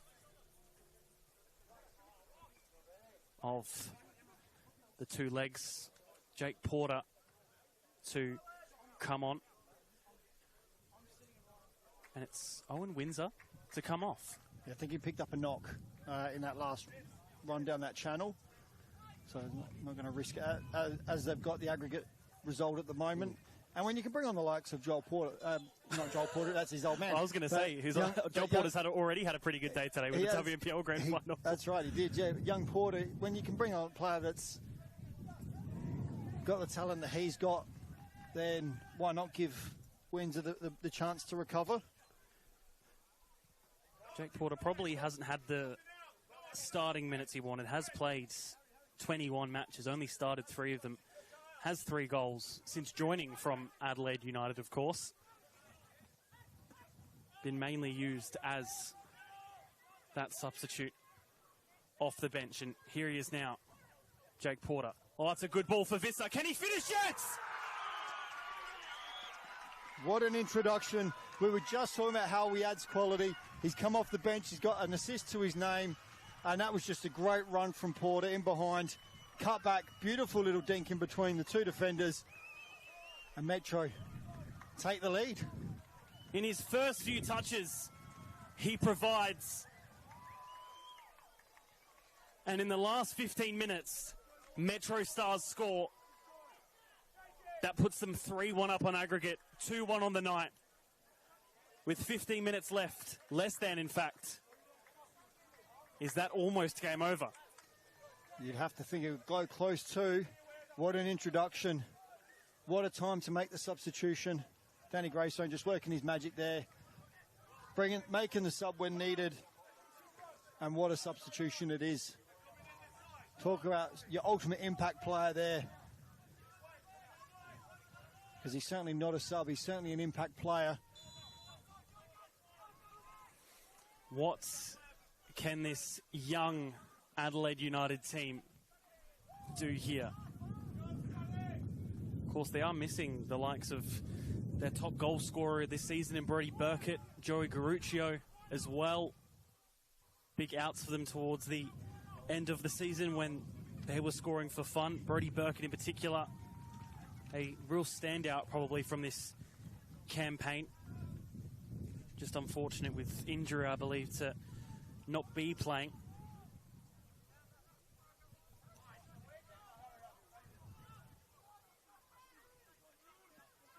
No strike going long. White winning the header.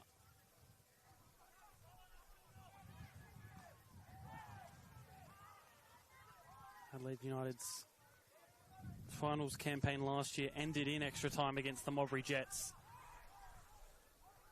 And it already looks hard to even take it to extra time at this point. And especially if Metro can get another here, but ball from Woodfin only goes towards Bartuli. It is funny how quickly football can change. Adelaide United versus Mowbray Jets in the NPL Finals Series. And next year, Mowbray Jets will be in State League 1. Yeah, they didn't have the season they would have wanted, that's for sure. In the end, losing out effectively on the... it was over the course of the season, but the last day...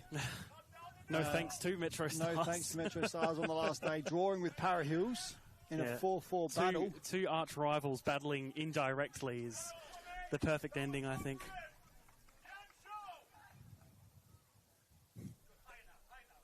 Getting word as well that the Porter family are all watching together and they had a big celebration from his assist. It was a fantastic run, great assist, a beautiful ball inside just to beat the 2 defenders as well. Almost the perfect day already for that family, I'm sure. Yep, and he wears a great number too, just quietly.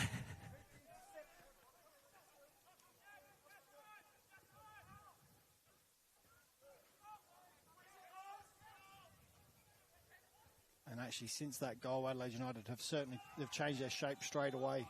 They've gone to a back 3, and they've pushed Crawford effectively up onto right wing. Yeah, if that doesn't show their intent. With effectively a front five now. So they've got Tatu, Batistella, Hassan. And they've only made the one substitution as well. They still have the likes of Mapandawana to possibly come on, who has been a regular substitution for them across the season, even scoring their opening goal in round one in what was their only away win of the regular season against Adelaide Croatia Raiders. Which was almost a home game for them. Not too far. It's that close. A couple of 100 yards away. But effectively, Adelaide United now going a 3-2-5 in their formation. They're really, they have to, though. They've got to chase the game. They need to get something here. And in this position, you'd imagine they need at least a goal in the next few minutes to make the last, again, another 5 minutes even more entertaining. Blazovic trying to take it past Porter, a former teammate, of course, for Adelaide United. Had some good work defensively. Just unable to keep it. And I'm sure Metro, as you see, will be happy to take away any seconds from the clock they can at the moment. And they certainly will, the likes of Nagel, who certainly slowed the game down here. And just game management now from MetroStars is what it comes down to.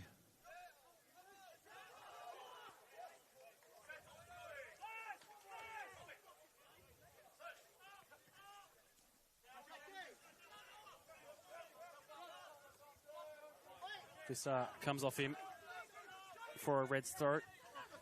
Less than 10 minutes left. Adelaide United looking to make a second grand final in their youth team history.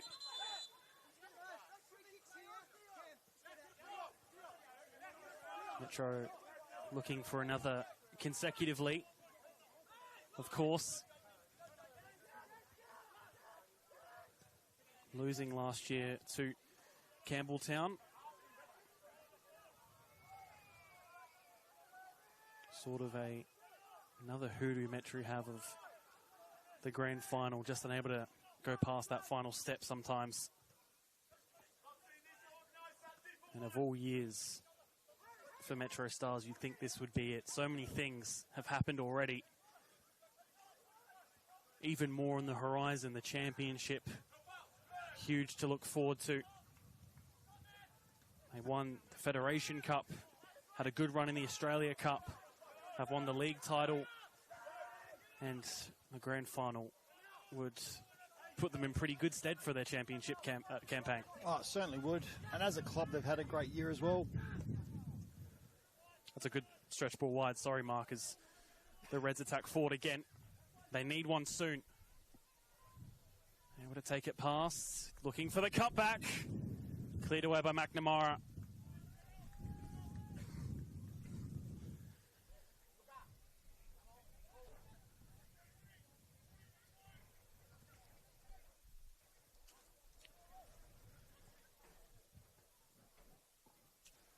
Corner for the Reds.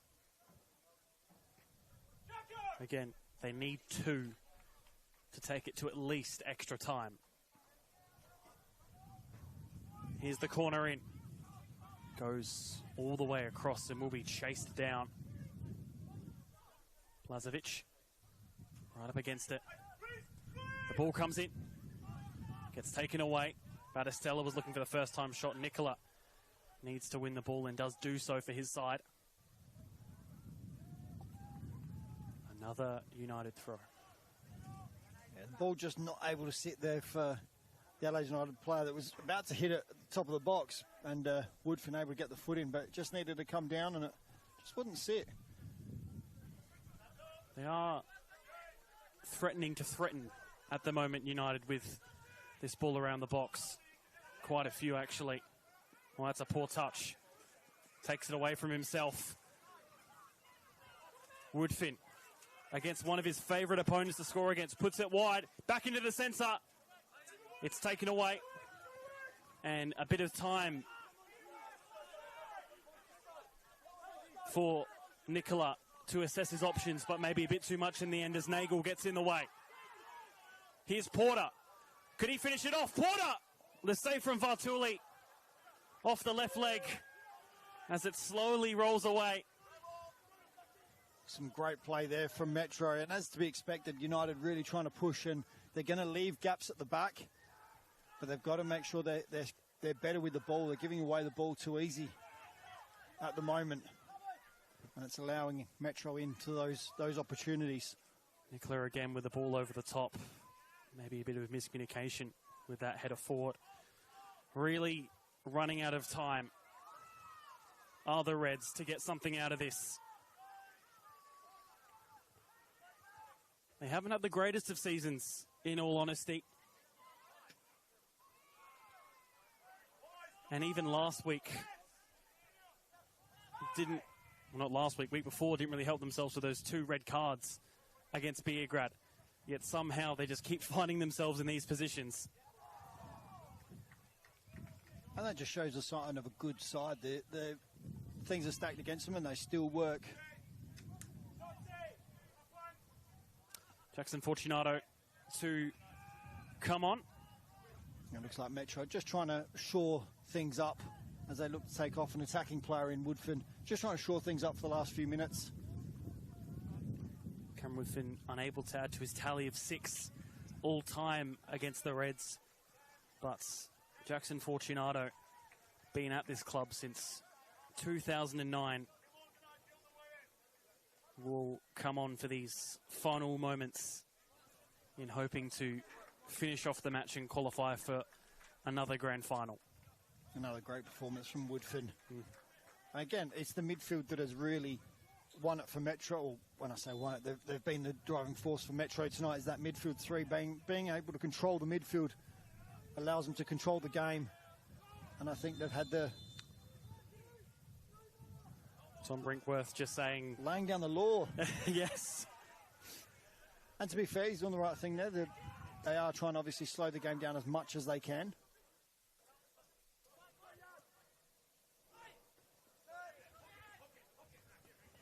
Visser finds Satira in the middle and turns well away. That's some brilliant work from Christian Satira. Here's Visser again.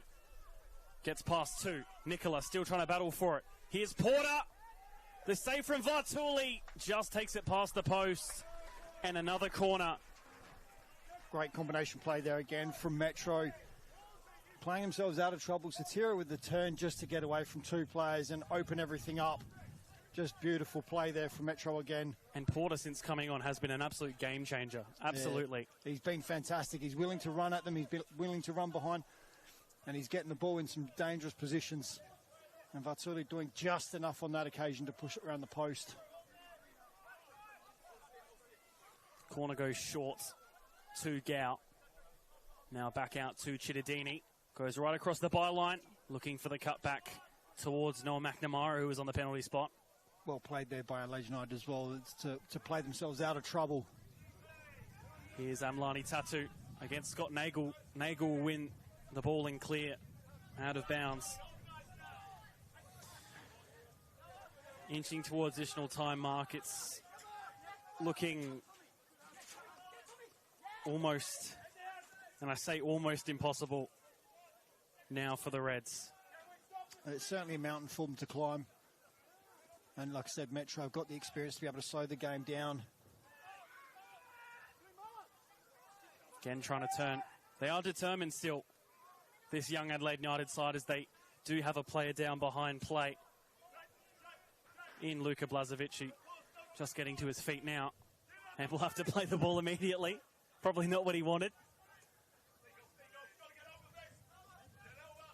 Tatu needs to work his magic. We've seen him do it plenty times before. It's a nice ball wide. Can he find the strike on goal? Off target as we enter additional time. Yeah, Adelaide United, beautiful play there to find the extra man, and I'm surprised that they were able to find so many players on that far side in so much space, because there was 2 of them, and in the end, Hassan blazing that one over the bar.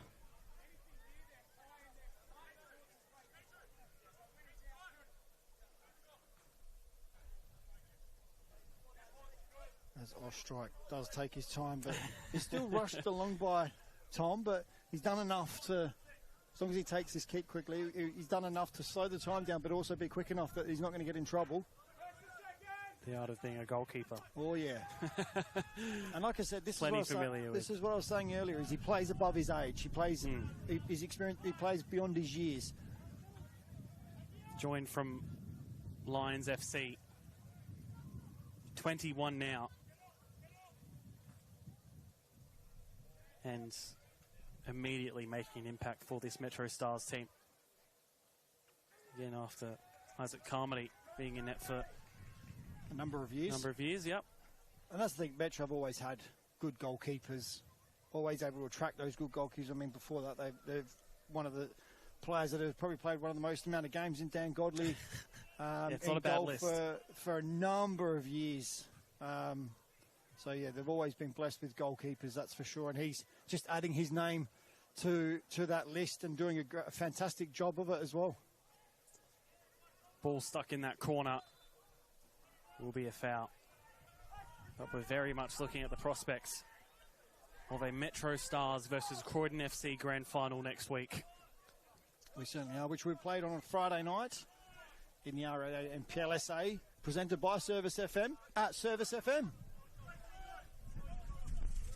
Tatu just caught and fouled in the end.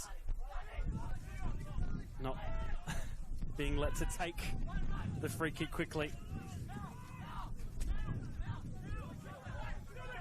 As the wind all of a sudden comes in. It has to be all or nothing now. Yeah, United really need a goal at this stage, just to put some pressure on Metro in the dying moments of time added. But again, I don't think there'll be too much time added because we haven't had a lot of stoppages in play, just the goals, a couple of substitutions. So I wouldn't think there'd be anything more than probably 3 minutes, maybe 4 if you're lucky.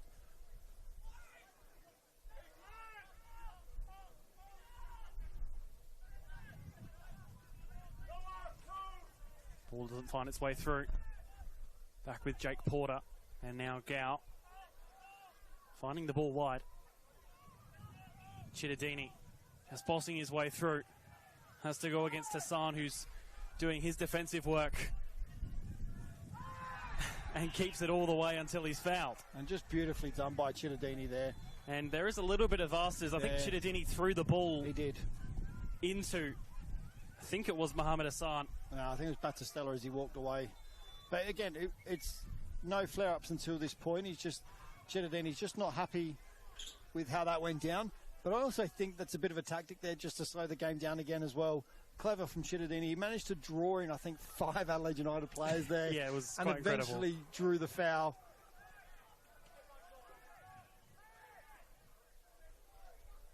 And again, it's just game management from MetroStars there. As I dare say, this free kick will probably go to the corner.